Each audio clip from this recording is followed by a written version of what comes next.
আসলে আমার বাবা এখন তো একটু মেন্টালি হ্যারাসড অবস্থায় আছেন।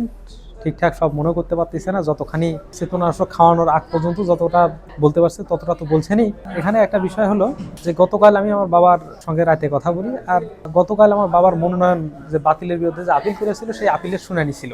তো শুনানিতে আমার বাবার মনোনয়ন বৈধ হয়, তো বৈধ হয় বাবা এখন আসবেন।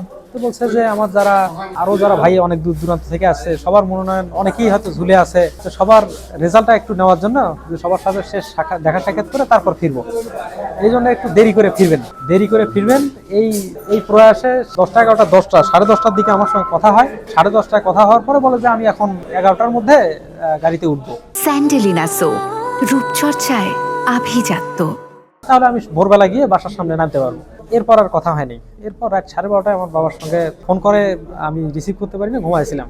সকালে উঠে সেই মিস কল দেখলাম, মিস কল দেখে কেন দিয়েছেন কোথায় আছে সেটা জানবার জন্য ফোন করলাম। তা ফোন করেই শুনলাম যে আমার এটা বাবার কণ্ঠ না, অন্য আরেকজনের কণ্ঠ, এবং তিনি বিভিন্নভাবে আমার পরিচয় জানতে চাইলেন। পরিচয় দিলাম।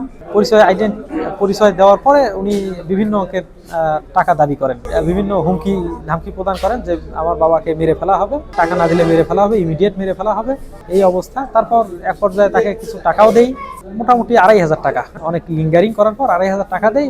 দেওয়ার পরে দেখি যে বাবার ফোন থেকেই আমাকে ফোন করতেছিলেন। তো বাবার ফোন শেষমেশ বন্ধ পাই। এই বন্ধ পাওয়ার পর থেকে তো আর ফোন পাইনি। আমি এমপি প্রার্থী, আমি গাইবান্ধা 3-এর স্বতন্ত্র প্রার্থী।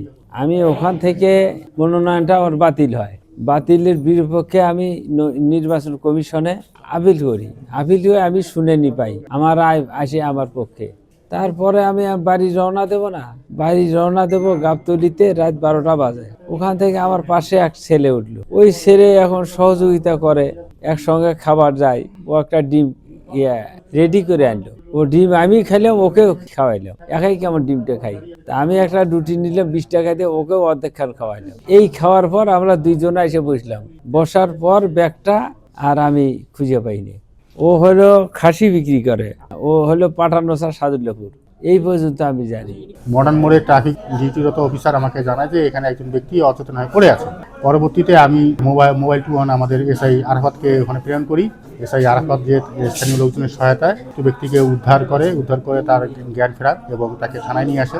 তাকে জিজ্ঞাসাবাদ করলে সে জানায় তার নাম আজিজা রহমান, তার বাড়ি সাদুল্লাপুর থানা এলাকায়। আসন্ন সংসদ নির্বাচনে একজন স্বতন্ত্র প্রার্থী, সে সাদুল্লাপুর পলাশবাড়ি ইউনিয়নের একজন প্রার্থী। তার প্রার্থীটা বাতিল হওয়ার কারণে সে গত 2 দিন আগে ঢাকায় যায়। ঢাকায় যাওয়ার পথে কালকে সে ঢাকা থেকে রাত 12টার দিকে রওনা করার পরে তার সাথে রাস্তায় তার এলাকারই শাহিন নামে একজনের সাথে পরিচয় হয়।